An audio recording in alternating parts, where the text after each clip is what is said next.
Welcome to Leadership Rediscovered. I'm your host, Laura Siebold, and today I am very excited to be welcoming back to the show, Bruce Lane.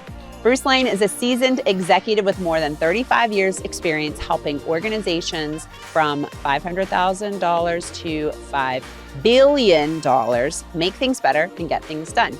With a business brain and a pastor's heart, Bruce has an outstanding track record of helping individuals, teams, and organizations improve performance and accelerate growth.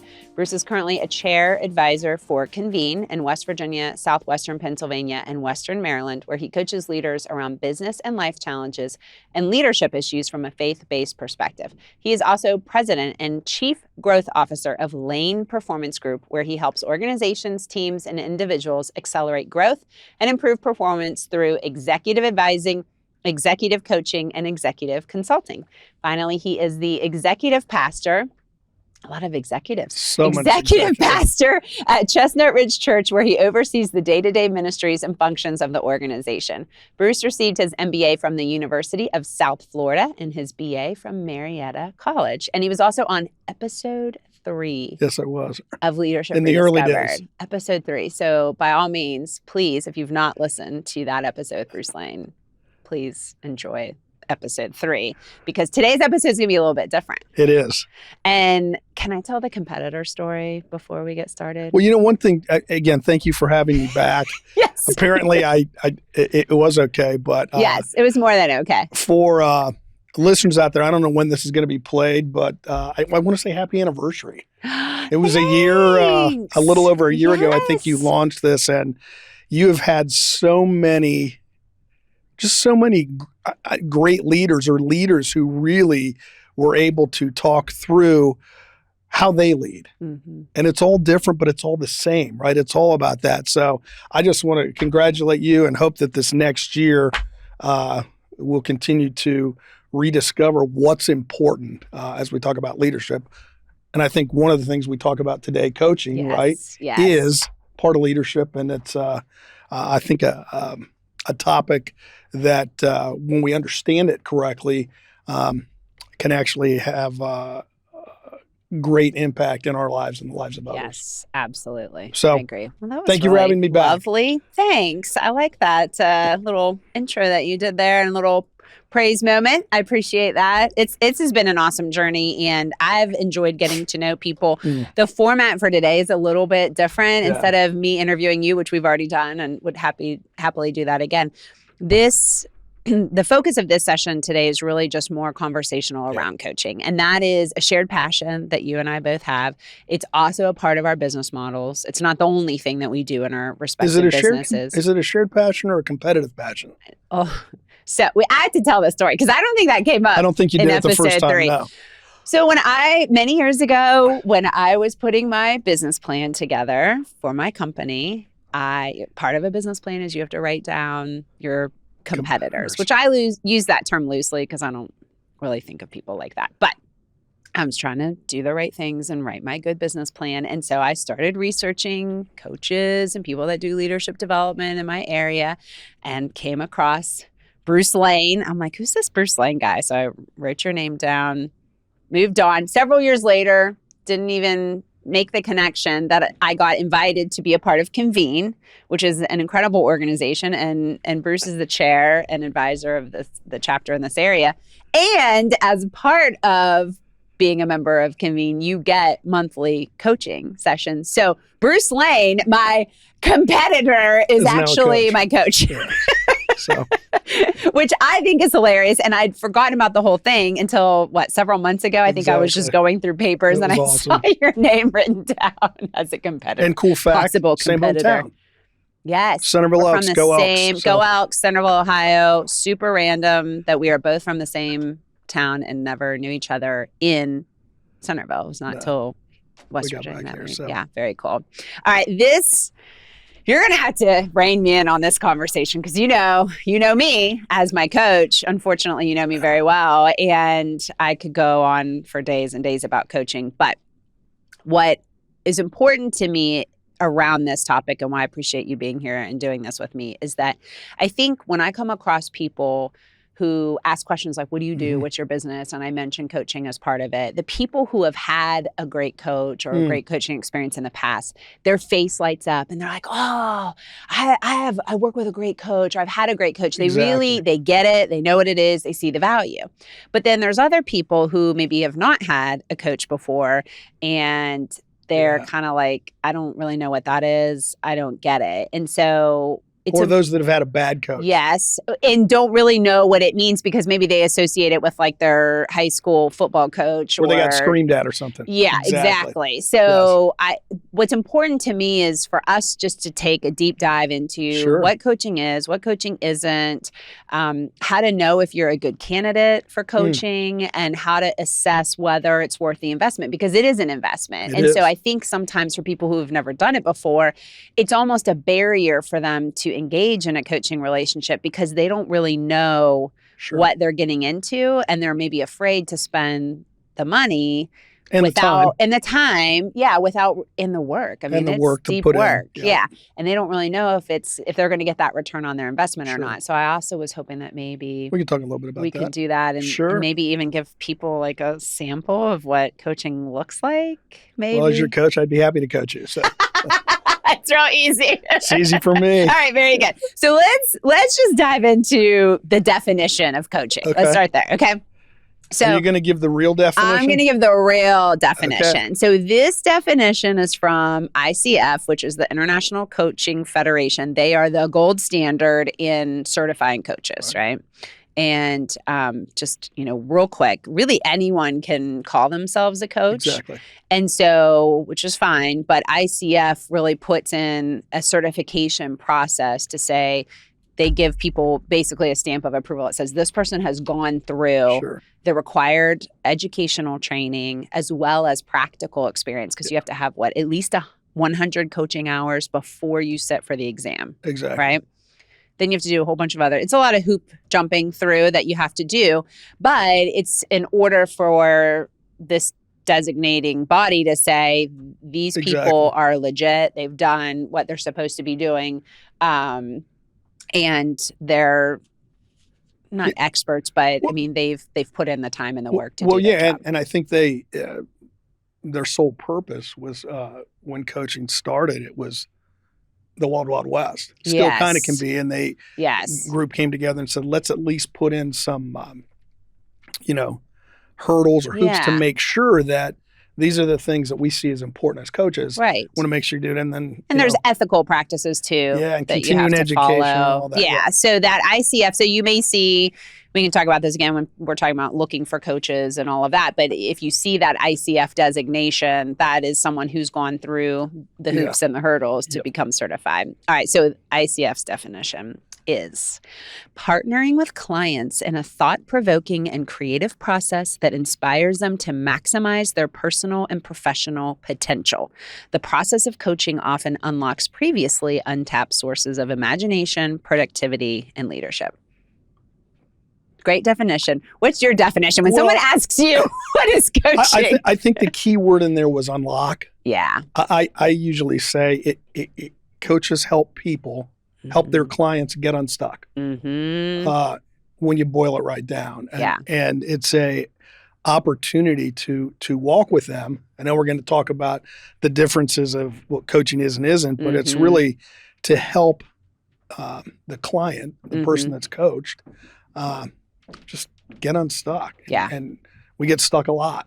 Yes. So that's what I say. And, and that unstuck can look different for everybody I coach. And people get stuck and then they'll unstuck and then stuck in different ways. And so maybe the same hour. So it's even during the same coaching session, they're stuck and unstuck. So that's just what I would say. Yeah, I like that. I use that terminology a lot as well. I think about coaches a lot of times help people see things they just can't see themselves. So a lot of times it's we have the answer, but we just can't quite get there. So to your point about being stuck, it's there, but we can't unlock it. I don't know who said the quote, but I think it was something like, we see the world, as we see it, as opposed to the way it really is. Yes. And so that this is what I'm seeing versus what it is.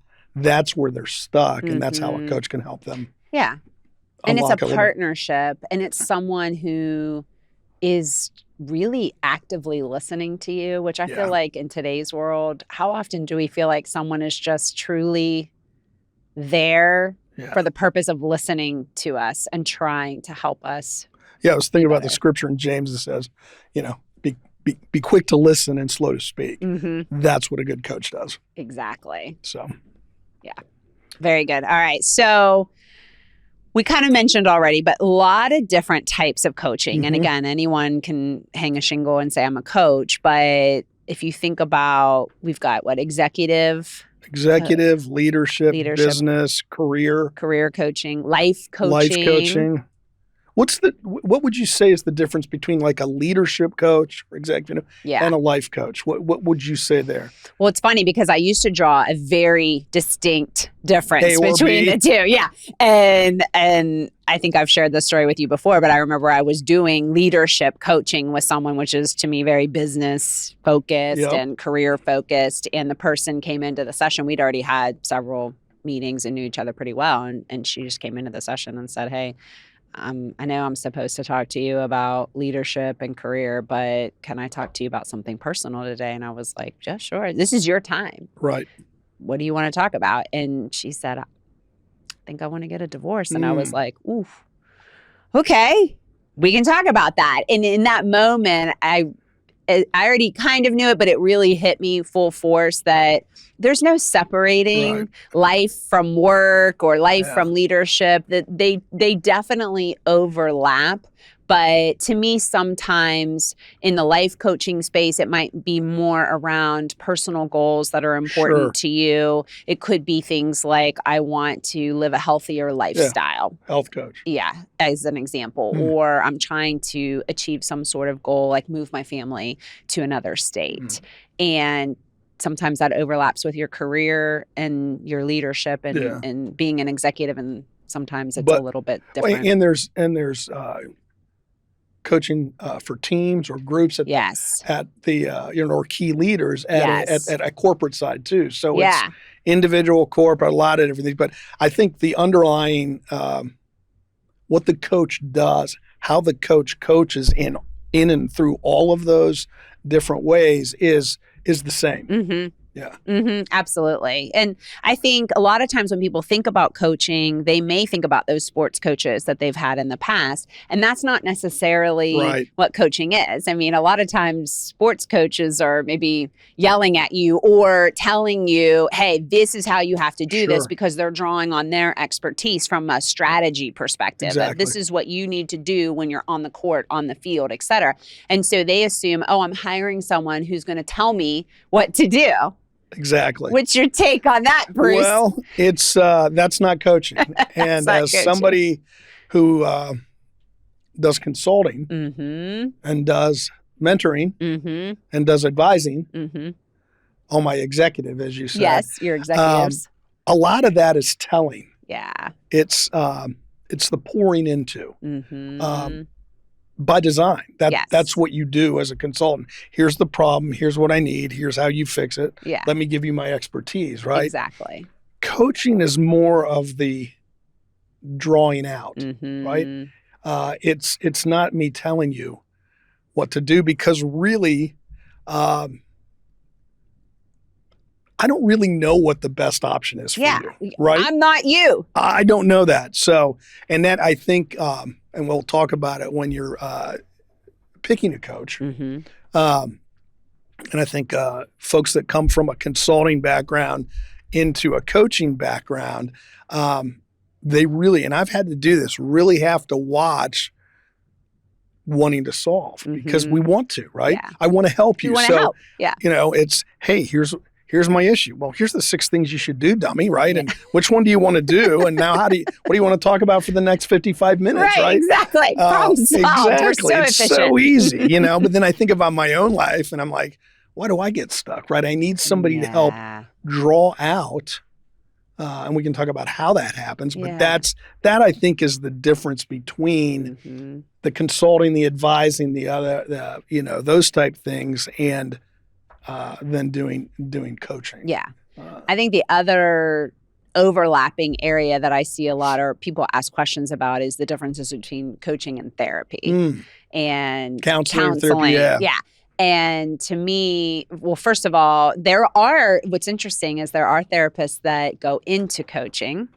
There are therapists that also do coaching, but recognize that many coaches are not clinicians in any way. And so we don't have the clinical background. No. We don't diagnose. We don't write prescriptions. And I was listening to a podcast recently, and they said something that I thought really encapsulated it well. They just said therapy is more about looking backwards and asking why? Right. And coaching is more about looking ahead and asking how. So to me, coaching is very much future focused because it's very goal oriented. So I'm trying to get here. I'm currently here, and I need to work through what it's going to take for me to get from here to here. Yeah. Exactly. Yeah. It's, again, it's different. Again, consulting, advising, mentoring, counseling, all of those all have purpose, all have meaning in an individual, in an organization's life. Yeah. Coaching is just a little bit different. Yeah. And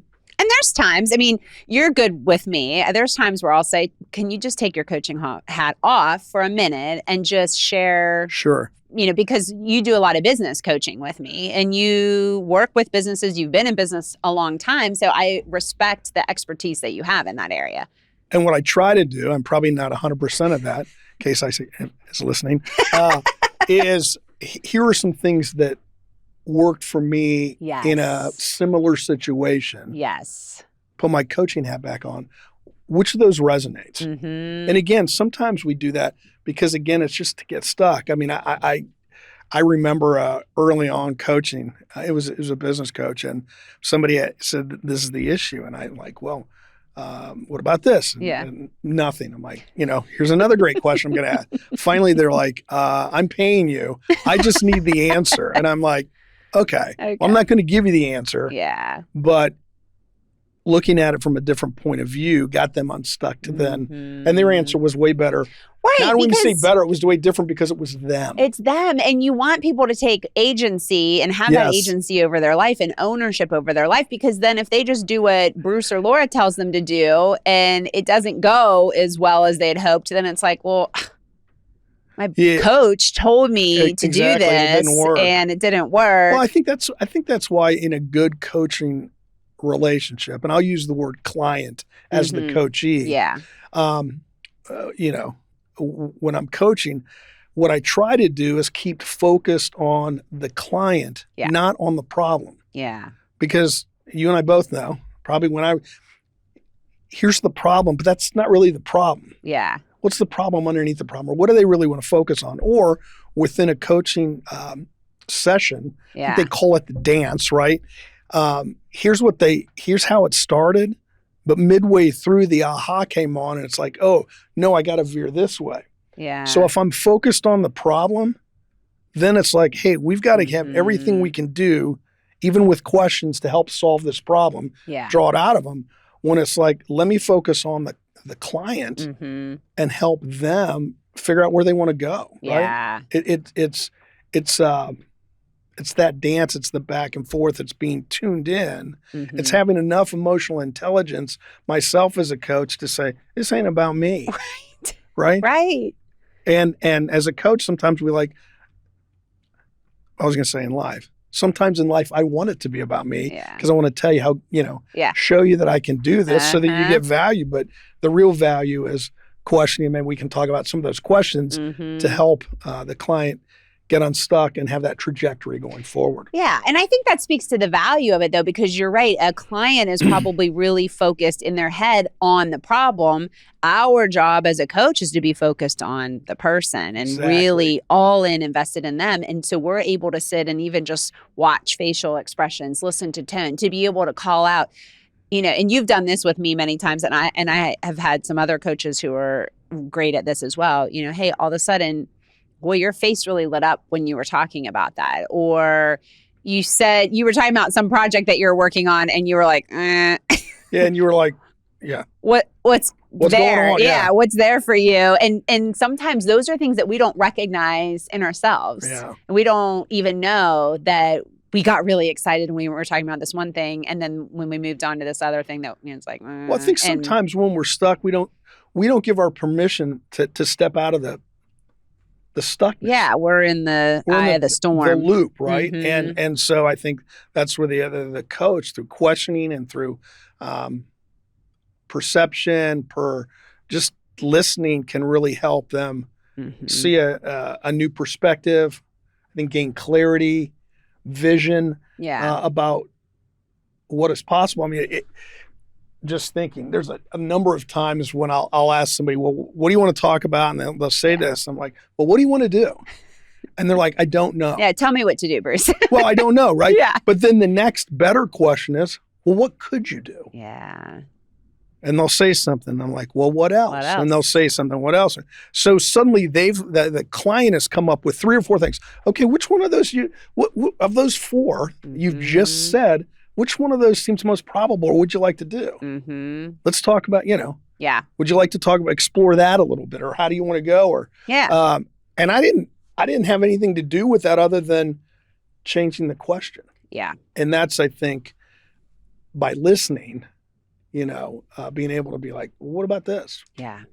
So why not? Yeah. Yeah.